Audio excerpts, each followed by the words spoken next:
people. Hope everyone is good. Who's recovered? None of you. None of you have recovered. No one's recovered from that. No one's recovered from that. No one's recovered from that. That was. You know what, people like? Do you know what the thing is? Sometimes you're just stressed, and sometimes you just need a release. There's no better feeling when work's stressful, when whatever you're doing is stressful, life's stressful, family stressful, university is stressful, whatever you're doing. There's genuinely no better release than football team being really good. It's genuinely one of the best feelings you could ever feel. So that 90 minutes, just forget about the stresses and the pressures you have, and it just feels good. And that's why I love this team. I love these players because they make me feel better. Every day I'm flat out. So I wake up. When I wake up till I sleep, and it's just that once or twice a week of just pure joy. Just makes it feel good. Sometimes that's what you need. The videos I want to make, the one I want to do tactical breakdowns, I want to do in-depth scouting analysis, I want to do everything like that. I simply can't. I don't have the time. The mental capacity right now because of the university and work. I just don't have it. I just want to come on here sometimes and just chill out and chat. You lot, Leeds fans to non-Leeds fans, to anyone who watches. I was on George's stream the other night and people were saying, quiet, I'm just chilling.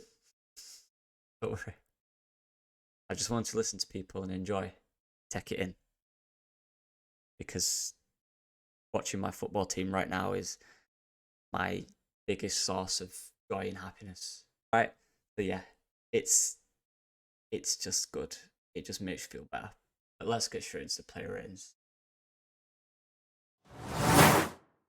I feel so good that I can finally give Elneny more than a 7 because he had stuff to do. And boy, did he pass the test. There's endless criticism for this guy. And I did a video on him, and I actually shout out to people in the comments. People disagreed, people agreed, but it was respectful. It was a good conversation. You know, I understand both sides of it. Have to be willing to accept when the keepers do well. Whether you think that's the right long term, that's on you. But right now, recently, Elnany's stepping up to the plate a little bit more, I think. He's really improving. He's in a good vein of form. His mentality is excellent. He's happy. He feels good on the pitch. Confident. 2 big saves to make against Leicester. And he made them. And when you look at this at the end of the season, those big saves, especially the one from Mavididi, those could be the saves. Make the difference. It's all about moments. Football's all about moments. This season will be all about moments. We can be dominant, but it's about the moments at either end that cost you the title, cost you everything. And you proved that yesterday. There's definitely a discussion about distribution happening. And we'll talk about Joe Rodon in just a sec. Right, we'll just do it now.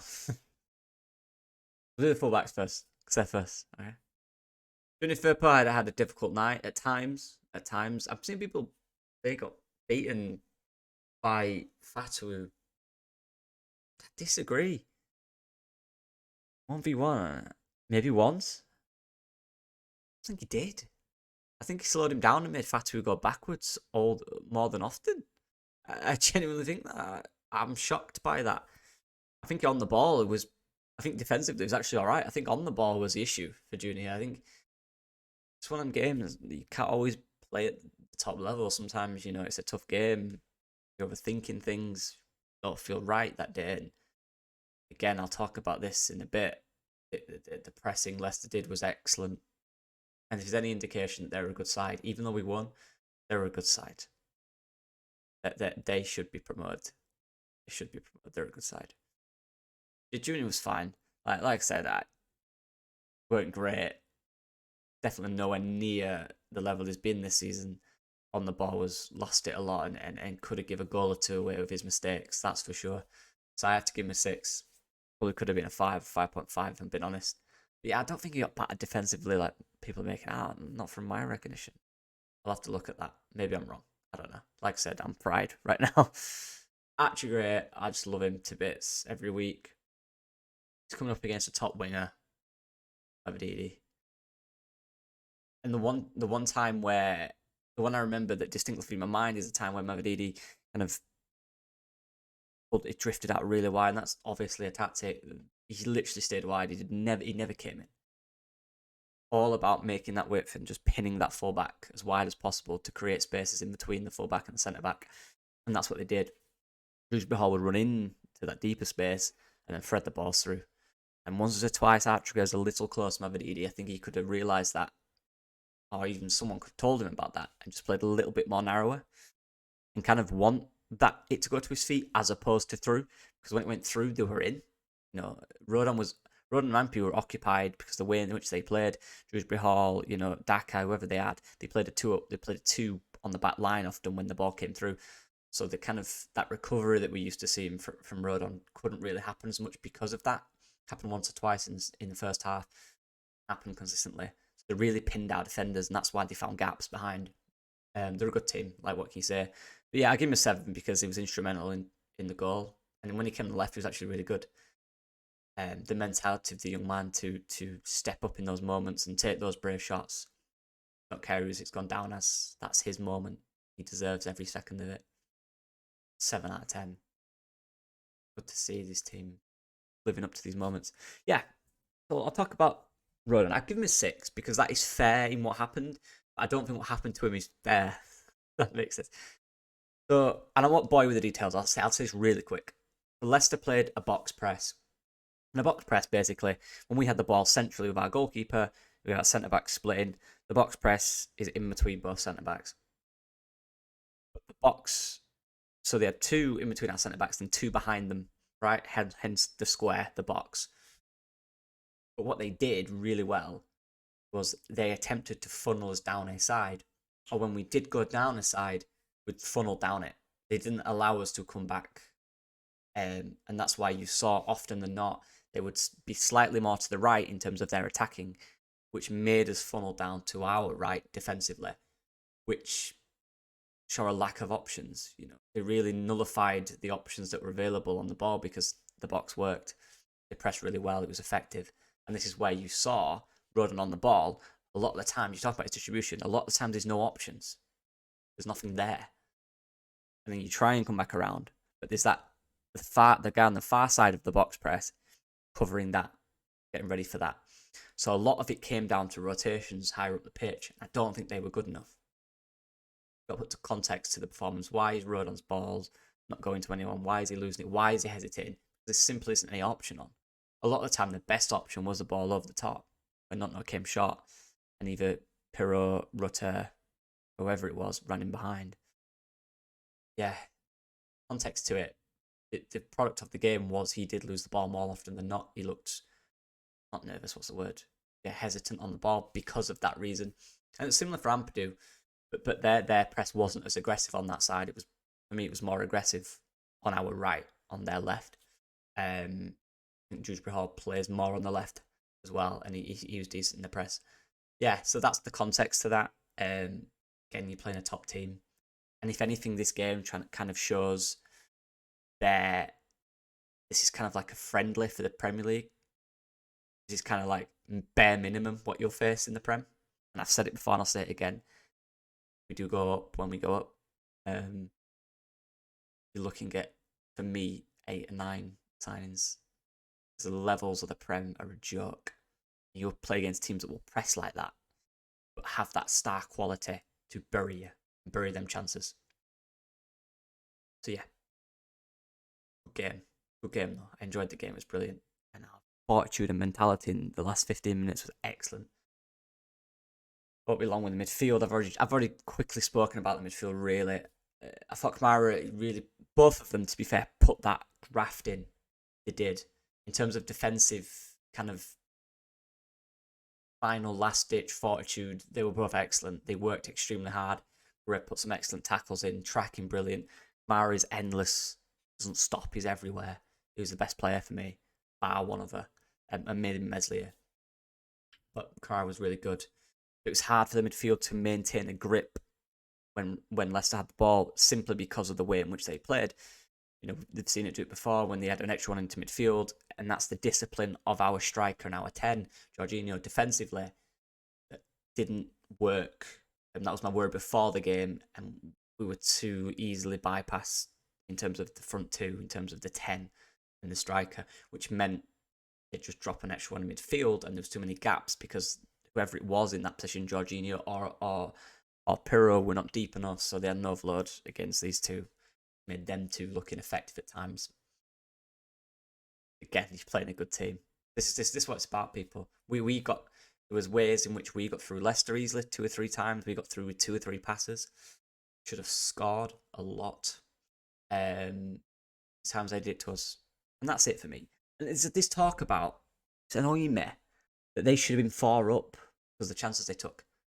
People, did you not see the 4 clear chances we had? 4 before they scored. 4 clear chances in that first half. 4. 3 of them were absolutely massive. Should have easily been goals. We had huge chances to go ahead of that game. Huge. People's kind of forgetting that. I don't know. People talk about Leicester had these huge chances. They did. But we had the big ones first. Theirs was worse. Their execution was terrible.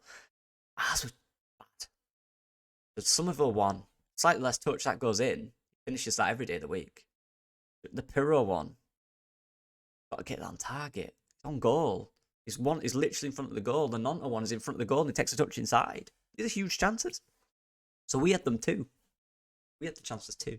Yeah. 8 and 7. I thought they did well. Yeah, on the ball, a bit too passive. Didn't find the rotations weren't good enough for me. I was quite annoyed with some of the rotations. It weren't quick enough. It weren't intense enough. They were a bit safe at times. But again, that's a level. That's the opponent you're up against are very good. Yeah, 7 and 8. Probably a bit generous. I'll quickly talk about these. Like I said, there's more than this. Pre was doubled up most times. Word space didn't allow space. And look, he should have scored. Having said that, he still should have scored. Having said that, he still had impact at times in the game because he's that good of a player. He's got to slightly adapt now. He's got to slightly adapt. He can't become one-dimensional. And we do move him centrally, which does help a little bit. Creates more confusion and he finds more gaps. And I like it when we do that. But this is going to happen to him. He's going to get doubled up. The higher up you play, the better the players are, the more physical they are. The quicker they are. And this is a tester of that. Like I said, this is like a pre-Premier League game. We're tough. These are the levels we want to go to. I thought, weren't his best game. They did well on him. They did a job on him. He did all he did. He worked hard. He always does. Respect to him. He'll be back. Still the best player in the league. What a man. Will Nonta was good, I thought. People said he weren't good. I think in terms of the attacking 3, in that first 20 minutes, realistically, I thought it was the most dangerous one. I thought he got loose more than others. I thought his movement was excellent. He found a way to get out of those tight blocks that Leicester did on us. I thought it was direct. 10 product weren't there. I thought it was effective for me. Yeah. Don't know. Give him a 7. Jorginho, Pirro, give him a 7. Actually, I didn't give him a 7. I didn't change it from last week because that shouldn't be a 7. Give him a 6. 5.5. We know why. He had a chance. Didn't take it. Weren't huge impact in the game. Anyway, Jorginho. I want to talk about Jorginho. Jorginho had a horrible first half. I believe he lost the ball at least 21 times in that first half. Look, this is him right now. He's a young man playing with freedom, playing with joy. People criticise Farke when Farke said he wants to tame him a little bit. That's why. You don't want to give the ball 20 times in the first half. That's why he wants to tame him a little bit. He is creative. He is an enigma. He is the most joyful thing about this side, and I absolutely adore him. Genuinely. He makes me so happy. and he is absolutely vital to this team. But please, Jorginho, secure the ball. Watching this guy, not when he wants to turn straight away, but sometimes they're just a little bit further away from you that you run into him. Sometimes, just realise what's behind you. Secure the ball, literally just for a second. Secure it first, then turn. Yeah, I love him to bits. Look, from the first half to the consistency of his brain to just keep going, keep going, keep going. You'll get another chance, you'll get another chance. This guy's so confident. He's so good. That last 15 minutes, he was a man possessed. He wanted to win that. He did everything in his power to win that. That is coincided with the substitutions and Patrick Bamford coming on and just how much settled he looks and how much kind of safer he looks in those positions when Bamford's there. Bamford is an extremely smart player, and I'm going to do a breakdown video this week at some point on how we won and why we won. And I'll go through that in detail. It's fascinating to me. Jorginho took the game by the scruff of the neck and reacted to those subs, and my God, he was good. My God, every goal we scored in that flourish we got at the end, he had a big impact in each one of them. Can't ask for any more from this guy. What I spoke about at the start of the video about this stress and happiness and watching football, he's the guy I watch. He's the one that just makes me feel good, makes me happy. Just so full of joy. I love it. It's great. I want to talk about these guys real quick, the subs, because they came on and they all had impacts. They all impacted the game in a huge way. Connor Roberts' mentality is unbelievable. That guy scored, went like this, and ran straight back. More quick. People running to him to celebrate. Nah, he was running straight back. He wanted more. And this is the importance of getting the right characters as well as good players. You can't have these guys that are not part of the squad. Everyone has to do their bit. Everyone has to be part of this bigger thing. No individual. The individual will shine if the team does, you know? Connor Roberts came on, he did well, he progressed the ball well, I thought. He took some dangerous positions going forward, he was involved in the attack, he linked well with Jorginho once or twice, he scored a goal, and he's got that mentality, that Leeds mentality, that winning Leeds mentality that we need in the running. He is key. He is key. Bamford came on, and like I said, I'll go into more detail in the video about what he does and why he's just so smart. And he got a goal. Controversial. He did. Dan James came on and did what Dan James does. He was best. He ran at them, stretched them. He gives depth. He gives options. He was full of energy. So these three changed it. These three won us that game for me. These three coming on injected something. It changed us around. It made us look better. And in doing that, Jorginho stepped up and clicked in his brain that, you know, he can win this for us. It all worked. I've got to credit Daniel Farke. I've got to credit Daniel Farke. We're playing against an unbelievable team. I said that before. I'm not just saying that because we won and I'm being like, oh, I said that before the game. And we create big chances in the first half. Big ones. They missed theirs. We missed ours. Took some more. Football's like that. The way it is. 6 points. Southampton lost today. That Huddersfield game is going to be tough, people. I'm not sleeping on that one. Best believe I am not sleeping on that one. That one's going to be tough. For many, many reasons. They won today. New manager. First game at home against Leeds United. Just won. This game right now, I feel good. I'm happy. Just makes you feel good for a few hours, doesn't it? Just makes you feel better. I appreciate all the support of everyone. I love this team. I love this manager. I'm so happy with it right now. And I need it. I do need it. Because if Leeds were doing bad, I'd just be sad all the time. But yeah. Appreciate all the support from you absolute legends. See you guys soon. Peace.